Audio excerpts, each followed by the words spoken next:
Hello नमस्कार। तो इस वीडियो में हम देखेंगे Nifty, bank Nifty, Fin Nifty, Mid Select index और सेंसेक्स के इम्पॉर्टेंट लेवल्स इस हफ्ते के लिए।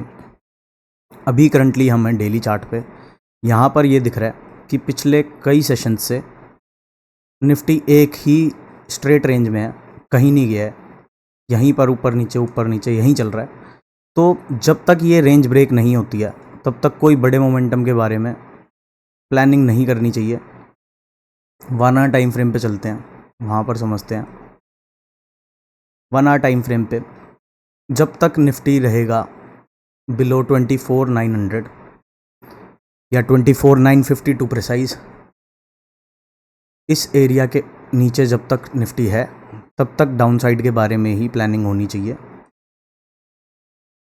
अगर कल के सेशन में या अगले दिन के सेशन में निफ्टी इस एरिया को 24,950 वाले एरिया को ब्रेक कर देता है, यहाँ पर थोड़ा टाइम बिताता है और अपसाइड में ब्रेक देता है, 25,136 के ऊपर ही फ्रेश मोमेंटम आएगा निफ्टी में अपसाइड का।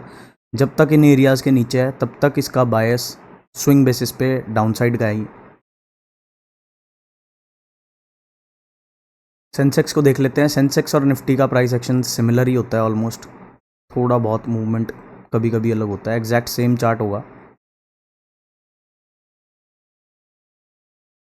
ये निफ्टी है, लो वॉलेटिलिटी जोन में है, मोमेंटम ऑसिलेटर्स भी डायरेक्शनलेस है, न्यूट्रल है। सेंसेक्स में भी same, momentum is neutral, volatility is low and price is range bound. Fin Nifty को अगर आप देखोगे, on the other hand, momentum indicator is towards the down side, क्योंकि फाइनेंशियल सर्विसेज सेक्टर में पिछले कुछ हफ्तों महीनों वन वे मोमेंटम रहा है और काफ़ी अच्छा मोमेंटम हो चुका है ऑलरेडी। तो एक पुल बैक पे हैं चीज़ें, यहाँ पर थोड़ा सा इसी तरीके से रेंज डेवलप होगी।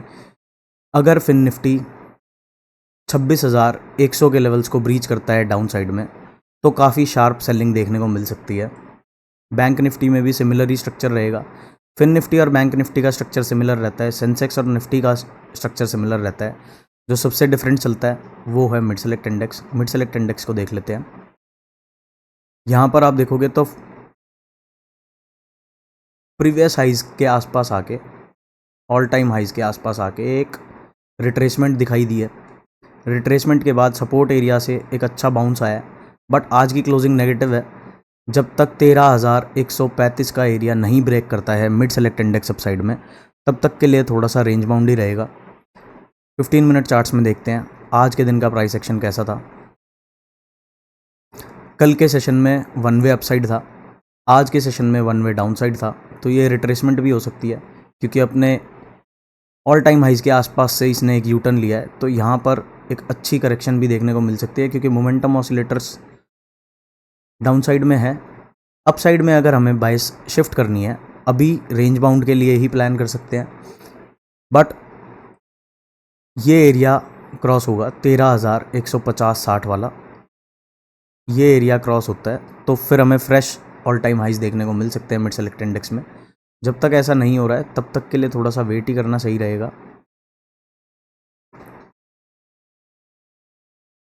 15 मिनट चार्ट्स में मिड सेलेक्ट को हमने देखा, आज वन वे डायरेक्शनल सेलिंग थी। कल का हाई निकाला, उसके बाद एक न्यू हाई सेट इन किया और फिर काफ़ी अच्छा एक फॉल देखने को मिला वन वे, ऑलमोस्ट 1% की गिरावट मिड सेलेक्ट इंडेक्स में। बैंक निफ्टी को अगर देखें, on the other hand, first candle से ही सेलिंग में था, लास्ट कैंडल तक सेलिंग में रहा। सेम रहेगा फिन निफ्टी के लिए।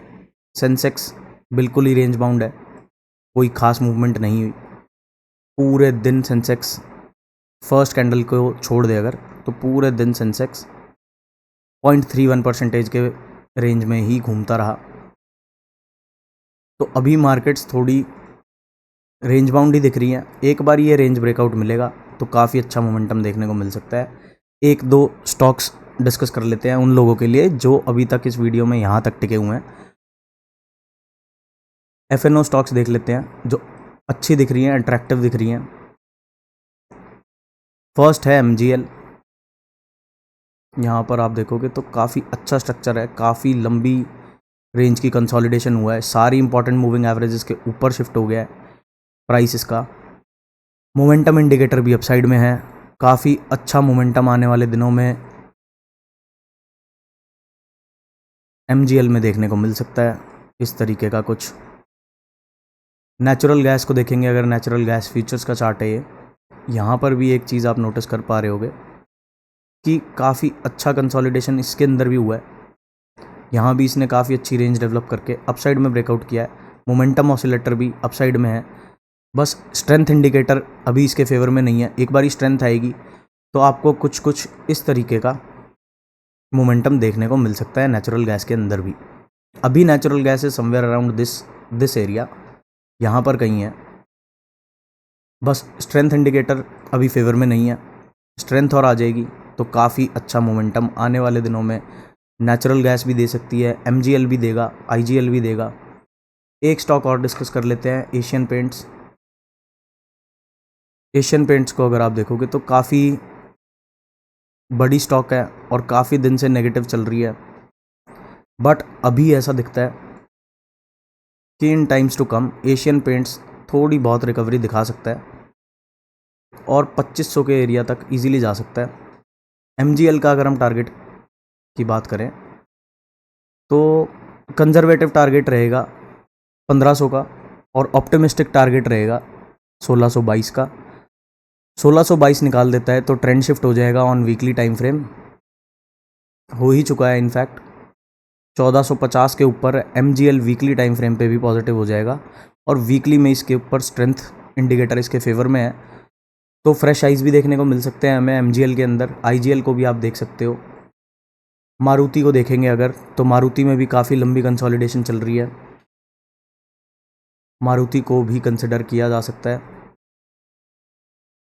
तो ये सिर्फ उन भाइयों के लिए, बहनों के लिए, उन लोगों के लिए जो इस वीडियो में यहाँ तक रुके। मैंने स्टॉक्स डिस्कस किए हैं। Maruti is looking good in FNO, MGL is looking good, natural gas is looking good and crude oil futures अगर देखोगे तो क्रूड ऑयल फ्यूचर्स का जो ब्रेकआउट था दैट वाज समवेयर अराउंड 5200 के बाद से वन वे मोमेंटम में है।